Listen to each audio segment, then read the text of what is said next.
ইরানের ড্রোন ও ক্ষেপণাস্ত্র হামলায় ইসরায়েলের হাইফা শহরের একটি প্রধান তেল শোধনাগার বন্ধ হয়ে গেছে।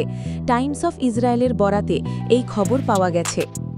বাজান গ্রুপ নামক প্রতিষ্ঠানটি এক বিবৃতিতে জানায়, ইরানের হামলায় তাদের সব অবকাঠামো মারাত্মকভাবে ক্ষতিগ্রস্ত হয়েছে। শোধনাগারে মিসাইলের আঘাতে ৩ জন নিহত হয়েছেন বলে নিশ্চিত করা হয়েছে। তেল আবিব স্টক এক্সচেঞ্জকে দেওয়া এক বিবৃতিতে প্রতিষ্ঠানটি আরও জানায়, বিদ্যুৎ কেন্দ্র ক্ষতিগ্রস্ত হওয়ায় শোধনাগার ও সংশ্লিষ্ট কোম্পানিগুলোর কার্যক্রম পুরোপুরি বন্ধ হয়ে গেছে।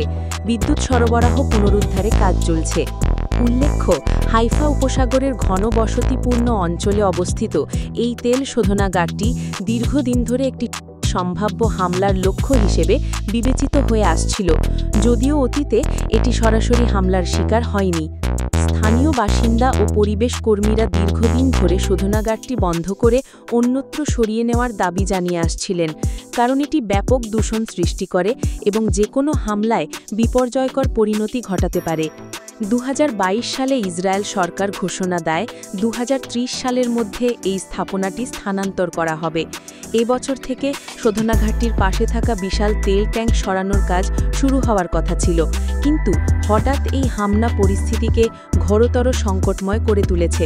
সারা হাইফা জুড়ে ছড়িয়ে পড়েছে আতঙ্ক।